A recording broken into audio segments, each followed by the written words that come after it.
আর specially আমার মনে হয়েছে যে আপনি চমৎকারভাবে বোঝাইছেন। এটা হলো একটা পজিটিভ ব্যাপার। আজকে মনে হয় বলছিলেন যে ভাই আমি ৭ আশা করছিলাম। ৭.৫ হ্যাঁ, করবে হ্যাঁ। এটাও কিন্তু আপনি আশা ৭ এর করেন আশাই নাই। করছিলাম এবং হ্যাঁ, আমি হ্যাঁ, যখন ভর্তিও হইছি তখনও আপনাকে বলছিলাম যে আমার ইনশাআল্লাহ ৬.৫ ৭ এরকম এক্সপেক্ট। হ্যাঁ। আপনি যে ফরম্যাট দিয়ে দিছেন, ওইখানে যে পরিমাণ অ্যাডভান্সড ওয়ার্ড আমার তো মনে হয় যে আমি ওই পরিমাণও ইউজ করতে পারি নাই। আমি যদি ইউজ করতে পারতাম হয়তো আরো ভালো করতে পারতাম। তো এগুলো আসলে যে যতটুকু নিতে পারে, এটা হলো একটা বিষয়। নাইম ভাই আছেন? আপনি তো রাইটিং এ আসসালামু 7.5 আলাইকুম। পেলেন, ওভারঅল 7.5। ওয়ালাইকুম সালাম। আপনার কাছ থেকে আপনার অপিনিয়ন, আপনার ইমোশন শুনতে চাচ্ছি আমরা। স্যার আমার মনে হয় যে আমি যখন আহ, এই কোর্সে ভর্তি হই আপনার, তখন আমার আসলে বেসিক ধারণাই ছিল না কিভাবে লিখতে হয় বা স্ট্রাকচার সাজাতে হয়, কি কি অ্যাডভান্সড ওয়ার্ড ইউজ করা যেতে পারে, তারপর কমপ্লেক্স সেন্টেন্স কিভাবে লেখা যেতে পারে ওই ক্ষেত্রে। তো এগুলো আমি বেশ ভালো আইডিয়া পাইছি আপনার ইয়াতে। আর স্পেশালি আমার মনে হয়েছে যে আপনি চমৎকারভাবে বোঝাইছেন। এটা হলো একটা পজিটিভ ব্যাপার। আহ বুঝাইছেন। এখন আমি জানি না কার আন্ডারস্ট্যান্ডিং লেভেল কেমন বা কে কতটুকু ধারণ করতে পারে, কিন্তু আপনি বুঝাইছেন এটা তো সুন্দর। অবশ্যই। দুই একটা, মানে হ্যাঁ, দুই সবাই একটা যদি ক্লাস সেম যে আপনার আন্ডারস্ট্যান্ডিং ছিল। লেভেলটা থাকতো, হ্যাঁ, হ্যাঁ, মানে নাইম ভাই সবার যদি আসলে সেম থাকতো অবশ্যই। তাহলে তো সবাই তো 7.5 পেত, বুঝছেন না? সবার সেম হুম, হবে না, আল্লাহ তাআলা সবাইকে সমান দিবেন, দেন নাই। এটা স্বাভাবিক। হ্যাঁ, একটা সেটাই। ক্লাসের কথা কি যেন বলতেছিলেন? তো আপনি এই যে দুই একটা ক্লাস যে ছিল, পার্ট টাস্ক 2 এর বেশ চমৎকার ক্লাস ছিল। হুম, মানে ওই দুই একটা ক্লাস করলেও কেউ মোটামুটি পুরা ইয়াটা বুঝতে পারবে যে আসলে কিভাবে লিখতে হয় বা একটা ইয়াতে টপিক চেঞ্জ হলে কিভাবে ওই জায়গায় ইয়া করবে। হ্যাঁ, কোনো ফরম্যাট ওই ফরম্যাটটাতে যদি সে ফলো করে। তো আমি যেটা করছি যে আমার মনে হয় যে আমি আমি সিম্পল রাখছি আমার আইডিয়াটা। আপনার কিছু টিপস বেশ ভালো ছিল যে সিনোনিমাস ওয়ার্ড ইউজ করবেন, হুম, তারপর ডিফারেন্ট ডিফারেন্ট ওয়ার্ড ইউজ করবেন, কোথাও দে ইউজ করবেন রিপিট বা করবেন ইট না। ইউজ করবেন, সব জায়গায় হুম, শুধু ওইটারই সিনোনিমাস ওয়ার্ডও ইউজ করবেন না। তো এগুলো বেশ ভালো কিছু টিপস ছিল। আর আসলে আমার মনে হয় যে শেখার ইচ্ছা থাকলে কেউ আপনার অনেক দূর যেতে পারে। একটা বিষয় হলো যে অবশ্যই। উম, আপনি যতটুকু শেখাইছেন, আমার ওইটার প্রতি একটা ইয়া ছিল। প্লাস হলো আমি নিজেও চেষ্টা করছি যে আমি কোনো কিছু ঢুকাইতে পারি কিনা বা ইনপুট দিতে পারি কিনা ওইখানে।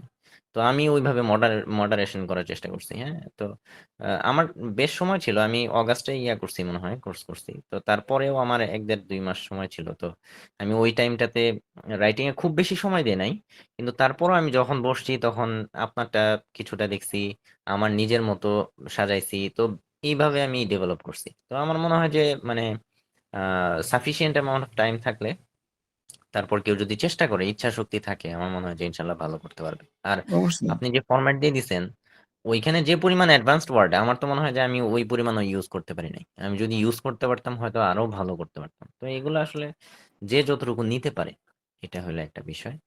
হুম, হুম, আর হুম, আহ, আমি হচ্ছে আমার পার্সোনাল এক্সপিরিয়েন্স যদি আমি বলি, আমি ২৭ তারিখে পরীক্ষা, আমাদের তো এই যে প্রসেস ডায়াগ্রাম আসছিল, ৪টা হুম, স্টেপ হুম। ছিল। ল্যান্ডফিলের একটা ইয়ে আসছিল। তো ওই ল্যান্ডফিলের ইয়াতে আপনার লেখার জন্য মানে টাস্ক ওয়ানে কেউ যদি দেখে ওই ৪টা ৫টা স্টেপ, মানে অনেকে অবাক হয়ে যাবে যে এটা নিয়ে আমি কেমনে ১৫০ ওয়ার্ড লিখবো। তো হুম, হুম। হ্যাঁ, এটা একটা ব্যাপার ছিল। তো আমি ১ম এই টাস্ক 2 আনসার করছি। তো টাস্ক 1 নিয়ে আমি এত প্যারা নেই নাই। যে টাস্ক 2 ইনশাআল্লাহ ভালো করলে আমি মেজরিটি নাম্বারটা পেয়ে যাবো এখানে। আর আপনিও এটা ক্লাসেও বারবার বলছেন যে হুম, আপনারা হুম, টাস্ক হুম, 2 আগে অবশ্যই। আনসার করবেন। হ্যাঁ। হুম, তো হুম। টাস্ক 2 আমি আনসার করছি আগে। টাস্ক 2 আনসার করে আমি বেশ ভালো লিখছি ওইখানে। ৩৪০ ওয়ার্ডের মতো মেবি লিখছি আমি। তো যখন আমি দেখলাম যে অনেক লিখে ফেলছি, আমি তাড়াতাড়ি কনক্লুশনটা টেনে ওইখানে আমি আর বাড়াই নাই। কারণ হলো আমার ওই জায়গায় তো আরো বেশি ২০টা ওয়ার্ড বেশি লিখলে তো আমার কোনো উপকারে দিচ্ছে না। তো ওইখানে হুম, আমি হুম। ওইখানে শেষ করে কনক্লুশন টেনে তারপরে হলো টাস্ক 1 এ আসছি। আমার সময় প্রায় ১৩ ১৪ মিনিট আছে তখন।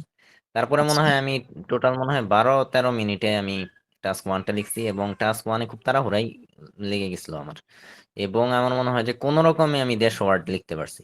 ১৫০ ওয়ার্ডও লিখতে পারছি কিনা আই ডোন্ট নো। কিন্তু আমার মনে হয় যে অলমোস্ট ১৫০ ওয়ার্ড ছিল। আমি ওই পেজের হাফ পেজ পর্যন্ত প্রায় লিখছি। তো হুম, হুম।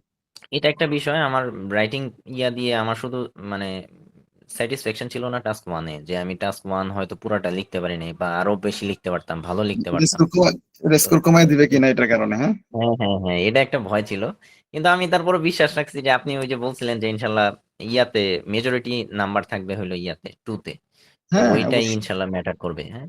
আর এবং আপনি ওই আমাদের যে আরেকটা আমার একটা মনে আছে, আপনি হুম, হুম। আরেকটা কথা বলছিলেন, যেটা হইলো যে আপনার একটা স্টুডেন্টের এক্সাম্পল দিছিলেন, আপনার মনে আছে কিনা? আপনি বলছিলেন যে সে হলো 10 মিনিটে লিখছে আমার ওই স্টুডেন্ট টাস্ক হ্যাঁ, 1 10 মিনিটে, লাস্ট 10 মিনিটস এ লিখছে। 9 তারপরেও সে মিনিট, হইলো 9 মিনিট। 6.5 বা সামথিং পেয়েছিল। হ্যাঁ, কত ৭ যেন পাইছিল। বলছিলেন আপনি? উনি এক 7 আপু পাইছিল।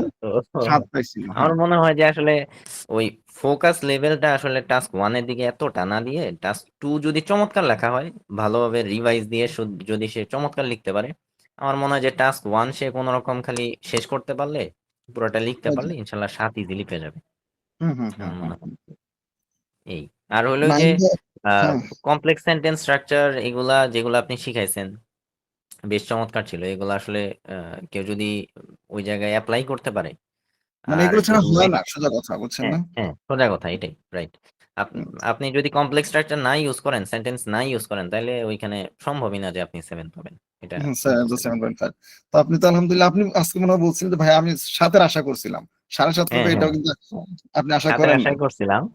এবং হ্যাঁ, আমি হ্যাঁ। যখন ভর্তিও হয়েছি তখনও আপনাকে বলছিলাম যে আমার ইনশাল্লাহ 6.5 7 এরকম এক্সপেকটেশন। ৬.৫ আল্লাহর আলহামদুলিল্লাহ হয়ে রহমতে গেছে ৭.৫। ইয়া হ্যাঁ, হয়ে গেছে। আলহামদুলিল্লাহ। আলহামদুলিল্লাহ। আমিও চাই আমার প্রত্যেকটা ভাই ব্রাদার যেন বলতে পারে যে ভাইয়া আশা করছিলাম ৬, ৬.৫, ৭ হয়ে গেছে ৭, ৭.৫, ৮। হুম, হুম, হ্যাঁ, ৮ হুম, হলে অবশ্য আমাদের পক্ষ থেকে একটা পুরস্কারের ঘোষণা আছে। আমাদের স্টুডেন্টের মধ্য থেকে যারা ৮ যদি কেউ পায়, এখন কেউ পাচ্ছে না। বুঝছেন আচ্ছা, না? ৭.৫ আচ্ছা। আলহামদুলিল্লাহ আছে। দেখা যাক সামনে যারা আছে তাদের জন্য একটা সুযোগ হয়তো। হুম, হুম, হুম। ঠিক না, আছে নাঈম ভাই, আমাদের যদি জন্য দোয়া চেষ্টা করে রাখবেন। ইনশাল্লাহ পারবে যারা ইনশাআল্লাহ আছে অবশ্যই। স্টুডেন্ট। আপনি যদি আরেকটু একটা টু বি অনেস্ট সত্য কথা বলেন, অন্য মডিউলে যেভাবে টাইম দিছেন, রাইটিং এ কি ওভাবে দিছেন না একটু কম না, দিছেন? না, না, না, দিই নাই। কম দিছেন না? আসলেই দিই নাই। সত্য। আসলেই দেন নাই। কম দিছি। আমাদের স্টুডেন্টের ঝামেলাটা এখানেই হয় যে দেখে পারতেছি তো, কারণ সে দেখতেছে যে ChatGPT বা অন্য যেকোনো এ ইভালুয়েট করালে তার ৭.৫ অনেক সময় ৮ ও দিয়ে দিচ্ছে। তখন হুম, এমনিতেই হুম, অন্য মডিউলের সময় বেশি দিতে হয়। বুঝছেন না?